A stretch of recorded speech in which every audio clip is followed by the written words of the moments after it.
Hora do Momento Saúde no Jornal da Clube. Você já parou para pensar como as emoções influenciam a sua vida? Como a ansiedade, o estresse e a pressão do dia a dia afetam o seu bem-estar? Por que às vezes é tão difícil, né, gente, lidar com os sentimentos? Tem alguma dúvida sobre esse assunto, sobre essa questão? Então participe com a gente, 169-9723-7684. Pode também apontar a câmera do seu celular para esse código que está aparecendo aqui na tela, aí já cai direto no nosso WhatsApp. Importante dizer o seu nome e a cidade também. Para ajudar a desvendar esses mistérios da nossa mente, recebemos aqui no nosso núcleo de jornalismo a psicóloga Sara Silveira, a quem eu já agradeço muito pela presença. Viu, Sara? Para a gente começar, explica um pouquinho o que é saúde mental, por que ela é tão importante para o nosso dia a dia, então. Ótima tarde. Oi, André. Boa tarde, tudo bem?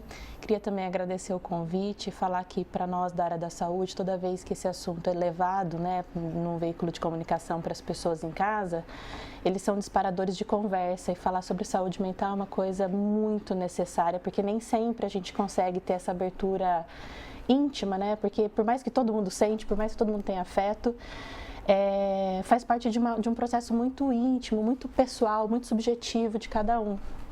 Então, estou muito feliz de poder contribuir aí com as respostas. Bem, então vamos começar já com a Janete. Ela está dizendo que tem um irmão em casa, 25 anos, ele está com uma depressão forte e ela gostaria de saber como ela pode ajudá-lo. Ela diz que não sabe o que fazer. Bom, é uma pergunta muito difícil mesmo, né? Porque a depressão ela é um processo complexo, apesar de que em algum momento na vida todo mundo já se sentiu triste, todo mundo já passou por isso, mas o processo de depressão instalado, acho que o primeiro passo geralmente é o não julgamento, né? Porque quando a gente já entrou em alguma situação que deixou a gente chateado, às vezes até meio melancólico, que faz parte do processo natural do viver, a gente geralmente entrou nisso e conseguiu sair depois, né? Mas no processo da doença, da depressão, não. Ela se instala e o indivíduo não consegue ter ferramentas para conseguir sair desse lugar. Então, quando a gente tem uma rede de apoio, por exemplo, a irmã, né, que me parece preocupada, minimamente preocupada, isso é muito importante, muito necessário, acho que o primeiro passo é não julgar. Não julgar como algo assim, já passei por isso, né, e sair dessa, enfim, e não descredibilizar como algo que é muito fácil de ser feito, né? Talvez para aquela pessoa é uma situação muito difícil, ela está numa situação de muita complexidade e precisando de apoio do outro, um apoio de acolhimento mesmo, né, de não julgamento. Acho que esse que é o primeiro passo que a gente tem que dar com as pessoas quando elas estão nessa situação de vulnerabilidade emocional. E aí já uma outra pergunta que chega aqui, da Rose, ela está dizendo que tem um vício em jogos e se buscar um acompanhamento com a psicóloga pode ajudar ela de alguma forma? Pode, deve, né? Assim, o primeiro passo é de um ato de coragem, de pedir ajuda, de assumir que tem um problema, que tem uma questão, que tem uma dificuldade. Então, ter coragem, assim, de dar esse passo, assim, ter essa coragem é muito importante. O profissional adequado para ajudar nesse momento somos nós, os psicólogos. A gente tem ferramenta suficiente para entender também a história de vida dessa pessoa, o que precedeu, o que levou a ela até esse lugar. Porque muitas vezes o sintoma, por exemplo, o vício nos jogos, ele é a ponta do iceberg, assim, existe um processo complexo que está por trás disso, seja a situação socioeconômica, a situação de relação com a vida, de relação com o mundo, de relação com a esperança, de busca de saída, né? Então, se ela tiver condições de conseguir encontrar um profissional que a ajude, eu acho que esse é um bom caminho e certamente algum psicólogo vai poder, uma psicóloga vai poder ajudá-la. Vamos falar um pouquinho aqui do caso da Lilian agora. Ela diz que tem uma filha com transtorno bipolar e ela sente que também está ficando doente. Inclusive, os médicos já disseram para ela que ela pode estar com depressão e ansiedade. Cuidar de alguém que tem algum transtorno, que tem alguma doença, a gente tem que tomar cuidado, porque às vezes o cuidador também pode ficar doente, né, Sara? Às vezes, não só às vezes, assim, quase sempre isso acontece.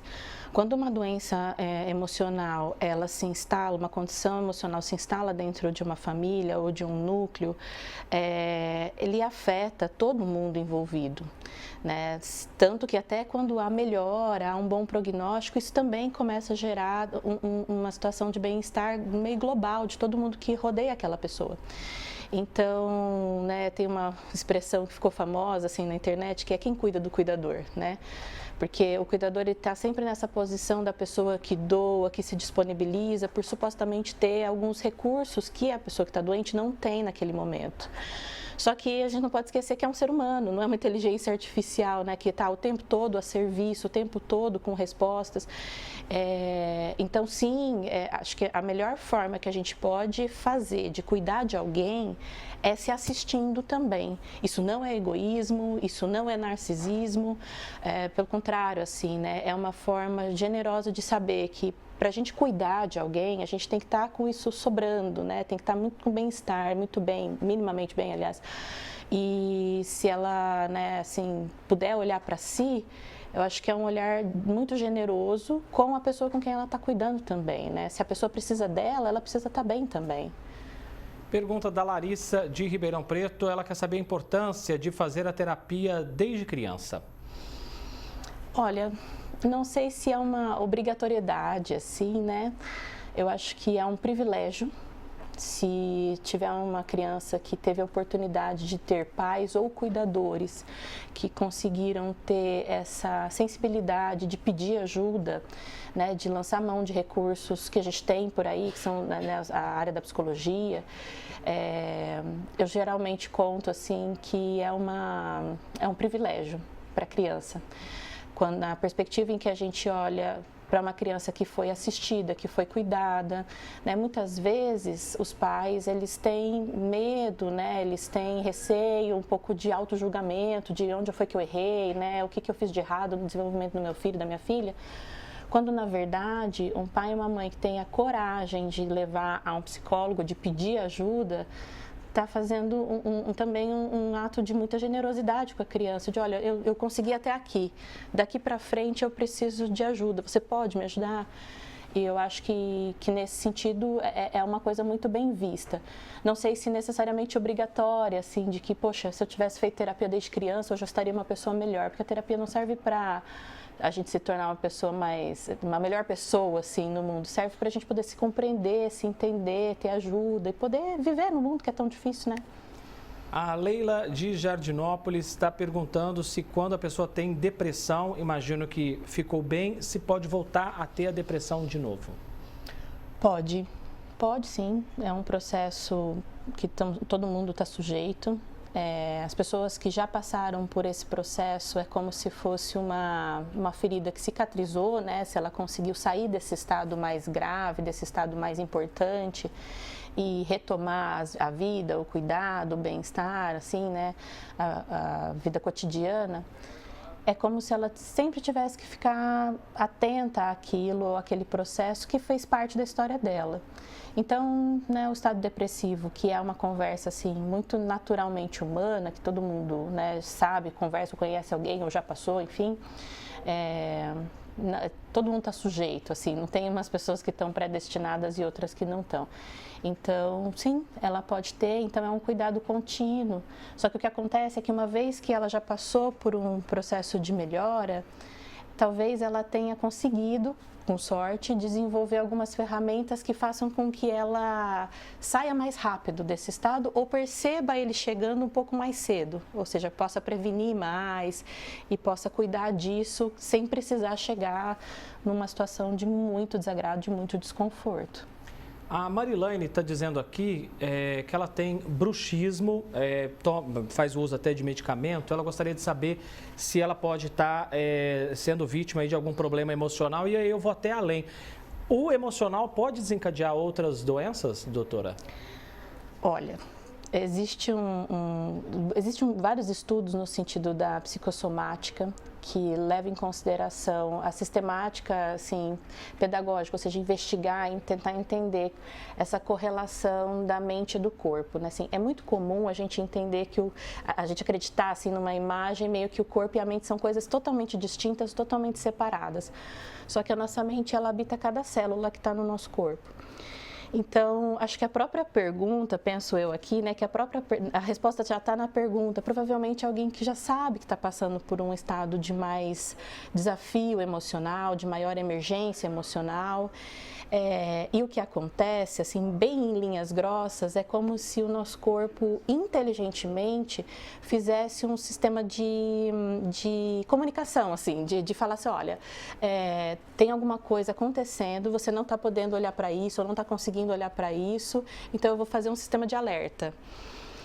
Quando isso acontece, algumas pessoas têm mais predisposição em algumas áreas do organismo e outras pessoas em outras áreas, então é por isso que alguém, às vezes, ansioso tem bruxismo, outra pessoa ansiosa tem uma compulsão alimentar, outra pessoa ansiosa tem o hábito de fazer, assim, sei lá, arrancar cabelos. Acontece que a natureza dos nossos adoecimentos, que são psicossomáticos, eles nascem, né, de dentro da mente. A verdade é que os nossos afetos são eles que comandam o nosso corpo, a nossa vida, praticamente a nossa história, né? E então cuidar das nossas emoções, primeiro se questionar, assim, fazer esse senso crítico de, poxa, acho que tem alguma coisa que está me incomodando, talvez eu não esteja muito satisfeito com alguma situação, assim. O corpo consegue gritar muito mais alto, muitas vezes, né, e fazer com que a pessoa consiga, então, opa, peraí, isso está me dando um prejuízo muito grande, né, bruxismo é uma situação muito desagradável, as pessoas que passam por essa situação, assim, sofrem, porque gera dor, gera desconforto, muitas vezes onera, porque estraga o dente, né, enfim. Então, assim, sim, as nossas emoções, elas são muito regentes, assim, da nossa vida. Não sei se é possível, assim, categorizar e bater o martelo e dizer assim, olha, sempre são as nossas emoções que vão determinar qualquer adoecimento físico. Eu acho que isso é perigoso pensar assim. Mas, por outro lado, tem uma importância grande, né? Cuidar do que a gente sente, como a gente sente, por que a gente está sentindo, é um passo fundamental na saúde global, não só na saúde mental, mas na saúde como um todo, né? E a gente percebe como os pais vão se importando aqui com o bem-estar dos seus filhos, né? O Wilson está dizendo aqui que o filho dele tem só 22 anos, tem crises de ansiedade, e aí ele se questiona como ele pode ajudar esse filho. Bom, se ele ainda não estiver em psicoterapia, acho que esse é um bom caminho. Retomo, assim, o agradecimento do convite estar aqui, que é para dizer assim, olha, às vezes quando, né, a gente pode conversar com essas pessoas pela televisão, dizer para elas, olha, conversem, dialoguem, usem palavras, né, converse com seu filho. Às vezes a gente não sabe o que está sentindo, só que o Freud tinha uma frase muito legal, que diz assim, o aparelho fonador, ele é o avô do aparelho psíquico. Eu sempre retomo essa frase quando eu vou conversar com alguém, porque ela faz muito sentido, assim, né? A expressão em palavras, a gente dizer em palavras, traduzir nas palavras os sentimentos que costumam ser situações abstratas, é um processo de muita complexidade, mas de muito caminho de elaboração. Ou seja, o que eu quero dizer com tudo isso? Ele é um jovem, ele é bem novo, né? Ele tem 22 anos, pelo que eu entendi. Então, certamente não é uma fase fácil, é uma fase de transição, talvez como segunda ou terceira adolescência aí, né? Diferente da adolescência típica, em que ele sai da infância, se despede da infância e entra na vida juvenil.